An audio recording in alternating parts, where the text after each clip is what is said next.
Welcome back. Today we are diving into a case that, well, right from the start, it presented two very, very different stories. We're looking at the death of Donte Perez-Jones. Yeah, it's a complex one. And for this deep dive, we're drawing from quite a few places. We've got news articles, from the time and follow-ups. Right. We also have statements the family shared directly. You see these on TikTok, GoFundMe, those kinds of platforms. And, of course, the official press releases from the police. Okay, so let's set the scene. It's Wentz Run Park, Bluebell, Pennsylvania, morning of June 17th, 2022. And the absolute core issue that jumps out from all these sources is this conflict. Authorities, at least initially, seem to suggest suicide.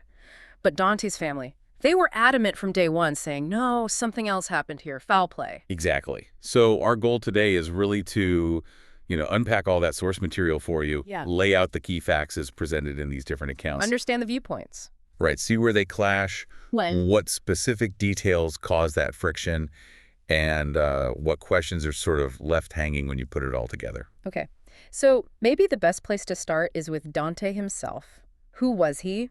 What do these sources tell us about him? Well, the picture we get is of Donte Perez-Jones, a 35-year-old man. He was a U.S. Army veteran and a father to 3 kids. Lived in Delaware County, Pennsylvania. Yes, which, and this becomes important later, Right. is about an hour's drive from where he was found in Bluebell. An hour. Okay. He was also educated, went to Shippensburg University, undergrad and grad degrees. Okay. And the sources mentioned he'd gotten back from active duty maybe 2 years before this happened. He was working for Piedmont Airlines. And had plans, right? Something about a CDL. Yeah, exactly. He was apparently planning to take his CDL exam, wanted to get into trucking, so, looking towards the future. And how did his family describe him? That often tells you a lot. Oh, definitely. Across the board, in the family statements, you hear descriptions like loving, kind, giving. A gentle giant is a phrase that comes up. Someone who loved life, loved his family. There was also that really striking comment his mother, LaTina Dean, shared in some sources. Something Donte apparently said to her. Yes, that's mentioned several times. She recalled him saying, "Mom, if anybody says I commit suicide, they're lying. Don't believe them." Wow, okay. So you can immediately see why that would frame the family's perspective when they heard the initial news? Absolutely. It's like foundational to their immediate disbelief and suspicion. Which brings us to the actual discovery. So June 17th morning, how was he found? What do the sources say? Around 7:45 a.m., a passerby found him there in Wentz Run Park. The descriptions vary slightly, but generally leaning against playground equipment. Some sources are more specific, saying hanging from monkey bars. Using a military poncho. Yes, a military rain poncho was involved, according to those accounts. Okay, so police, paramedics arrive. He's unresponsive. Coroner gets called. Standard procedure so far. Right. And the Whitpain Township Police Department, the WPD, they cordoned off a pretty large area, did a grid search. And their initial finding, or at least what they stated initially. According to their early statements reported in the news, they found nothing suspicious related to his death in that first search. Nothing suspicious. And that's really where the two stories just collide. Because the family's account of what they were told and what they saw is completely different. Totally different. You hear from his mother, LaTina Dean, his brother, Derek Brown. They say police told the mother, essentially, it was suicide, case closed, no autopsy needed. Which is just... wow. And the family immediately pushed back, right? Based on specific things they knew or observed. What were those key points for them? Yeah, several things immediately jumped out at them. First, the logistics of the hanging itself. How could a man described as 6'5" hang himself from monkey bars with a poncho? If his feet were still on the ground. Exactly. They said his feet and his flip-flops were reportedly touching the ground. For the family, that just didn't make physical sense for a suicide by hanging. And his brother mentioned seeing things on Donte's body. Physical marks. Yes, that's reported too. He described seeing what looked like bruises, maybe defensive wounds, on his neck, arms, shoulders, ribs, buttocks, even his groin. Again, details the family felt pointed away from the simple suicide narrative they say they were given. Then there was the wallet. Right. Practical detail, but significant. They said only his ID card and keys were found at the scene. His wallet, containing cash, cards, whatever else, was missing. And the location itself. We mentioned he lived an hour away. Yeah, Delaware County. Sure. His mother stated he had 0 ties to Bluebell or Whitpain Township. No friends, no family there, no reason she knew of for him to be there. So the question becomes, why drive an hour, supposedly around midnight, to this specific park? And apparently, according to family sources, entered through a back way where they claimed there were no security cameras. It raises a lot of questions. It really does. And the family also brought up the context, the timing. The Juneteenth weekend aspect. Yes. Being found in what they described as a predominantly white neighborhood on that specific weekend, they used words like suspicious. Some family members explicitly called it a modern-day lynching, connecting it to, deep historical fears and realities. So, heavy context there. And they also had specific complaints about how the authorities handled things, right, beyond just the initial conclusion. Oh, definitely. They claimed they weren't allowed to see or identify his body for more than 48 hours. 48 hours. Yeah. And like we said, they were initially told no autopsy would happen because it was ruled a suicide, even though they wanted one. And the cameras?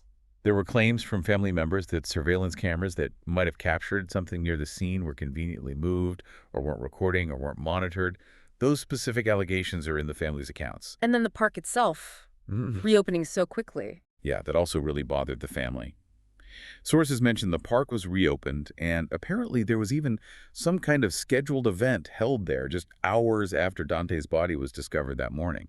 That felt disrespectful and rushed to them. Okay, so that's a very strong, detailed narrative from the family, full of suspicion and specific points of concern. How did the police officially respond to all this once the family story started getting public attention? Well, Whitpain Township Police Department put out a formal statement a few days later, June 21st, 2022. And it directly addressed some of these claims that were circulating. What did they say? Did they acknowledge the family's concerns? They specifically denied telling the family the case was closed. They also denied saying it had been officially ruled a suicide at that early stage. Okay, so a direct contradiction on those key points. Yes. The police statement emphasized the investigation was still active, ongoing, and they were taking it seriously. And importantly, they confirmed an autopsy was actually performed by the Montgomery County Coroner's Office. Ah. So an autopsy did happen, contrary to what the family says they were initially told. Correct. Though the police statement also noted the official cause and manner of death were still pending toxicology results, which they said could take weeks. Okay. There was also something mentioned in the sources about the police chief calling the mother later. Yeah, according to the family's account, Police Chief Kenneth Lawson did call Donté's mother later on to apologize for how the case was handled. The exact nature of that apology, what specifically it covered, isn't fully detailed in the sources we reviewed, but the call itself is mentioned by the family. Gotcha. But even with that apology and confirming the investigation was ongoing and an autopsy happened, what was the police's stance on foul play at that point? Well, this is key. Even while saying the investigation was open, that same June 21st police statement also said that, based on the facts and evidence they had at that moment, they did not suspect foul play. They used the phrase, "The incident appears to be a suicide." So still leaning heavily towards suicide publicly, despite keeping the investigation technically open. Right. Which, you can imagine, didn't sit well with the family. No, clearly not. And the sources show they didn't just sit back. They really mobilized. Oh, absolutely. That's a huge part of the story here. They took to social media in a big way. You saw hashtags like hashtag Justice for Donte Perez-Jones, hashtag We Want Answers. They shared videos, updates, their interactions with officials on TikTok, GoFundMe, really trying to get their side out there. They didn't stop there either, did they? They reached out institutionally. No, they contacted government officials, NAACP representatives, state reps. They were pushing from multiple angles, trying to get more eyes on the case, more pressure for what they considered a real investigation. And the GoFundMe, that had a specific purpose. Yes, the description explicitly stated the funds were needed for an independent autopsy. They wanted their own medical examination done. Separate from the county coroners. Exactly. And also to hire legal counsel to help them navigate this whole process and fight for the answers they were seeking. And they planned public actions, too. Sources mention a planned peaceful gathering at Wentz Run Park itself, likely to raise awareness and keep the pressure on. So their goal, stated pretty clearly in these sources, was just challenge that initial narrative.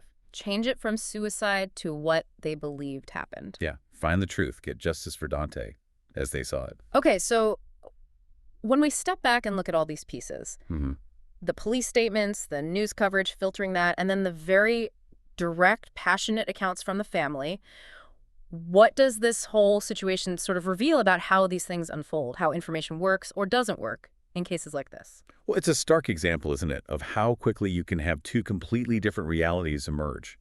You've got the official assessment based on their procedures and initial evidence gathering. Mm-hmm. And then you have the family's reality, grounded in their knowledge of the person, their own observations at the scene, and deep-seated mistrust fueled by specific details that just don't add up for them. It really makes you, as someone following this, think about communication, right?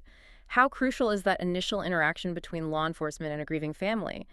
How does that set the tone for everything that follows? Absolutely. And it raises questions about transparency.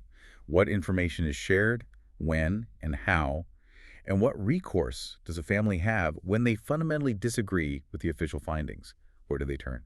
Like seeking that independent autopsy. Exactly. That's a concrete step they took. But it also highlights the challenge, needing resources, needing public attention to make that happen. And you can't ignore the context the family brought up either. The racial dynamics, the Juneteenth timing. That adds another whole layer of complexity and potential distrust based on historical context. Right. It shows how a specific incident can quickly become intertwined with much broader social issues and sensitivities, shaping how it's perceived and discussed. So, wrapping up our look at these sources, we're left with this fundamental tension. The official line, leaning towards suicide but keeping the investigation open. And the family's unwavering conviction. It was murder, possibly involving a cover-up, based on a list of very specific, troubling details they've highlighted. Yeah, the sources we have show the police investigation was, at that point, still technically ongoing pending final results like toxicology. But the family wasn't waiting. They were actively pursuing their own path, using public platforms, seeking independent experts, demanding answers. It really leaves you thinking, doesn't it?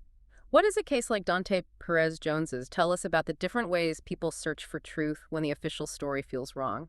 And maybe, what's the real power of public awareness and independent investigation when those official narratives face serious questions?